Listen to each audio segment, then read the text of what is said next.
भारतीय जनता पार्टीचे अधिकृत उमेदवार विजय बुमय्या चिप्पा यांच्या अर्जावरती आपण जे हँडरायटिंग मध्ये थोडासा जचा थोडा वरती रफार आलेला न दिसत होता म्हणून निवडणूक निर्णय अधिकाऱ्यांनी मला इथे बोलवलेलं होतं। आमचे वकील नावकर साहेबांनी तो मुद्दा आधी क्लिअर केलेला होता, परंतु त्यांना शंका आली म्हणून आम्ही ॲफिडेव्हिट दिलं की हा अर्ज विजय चिप्पा यांचाच आहे। आपण जसं लिहिताना थोडासा तो विजयचा ज थोडासा वर गेला त्यामुळे तो त्यांना न दिसत होता, पण तो खऱ्या अर्थाने जच होता। त्याचं ॲफिडेव्हिट दिलं आणि तो विषय आता संपलेला आहे। कोण घेतली होती हरकत?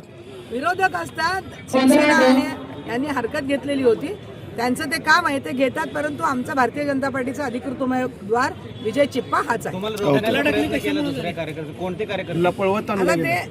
ते कार्यकर्ते अर्थात ते विरोधकच असणार ना, मला ओलण मी खरं म्हणजे वेळेत तिथे पोहोचलेली होती, परंतु त्या दारातच मला अडवण्यात आलं आणि त्यामुळे अडवण्यात आल्यामुळं मला इथे यायला थोडासा उशीर झाला, परंतु तो काही मुद्दा नाहीये। शहरामध्ये एक वातावरण वेगळ्या पद्धतीनं मेसेज गेलाय कार्यकर्ते लागला नाही, परंतु मला अडवण्यामुळे थोडासा यायला त्रास झाला। शहरातल्या कार्यकर्त्यांना काय संदेश द्यायला वेगळ्या पद्धतीचा मेसेज गेलाय?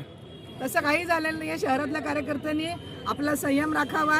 आपण अधिकृतरित्या ज्यांचे फॉर्म भरलेले आहेत ते फॉर्म व्यवस्थित भरलेले आहेत आणि आपल्याच उमेदवारांचे फॉर्म वैध झालेले आहेत। शहरातल्या कार्यकर्त्यांनी कुठेही पायनिक होऊ नये, गोंधळ करू नये, आपल्या सर्व उमेदवारांचे फॉर्म हे वैध झालेले आहेत। Okay sir, okay.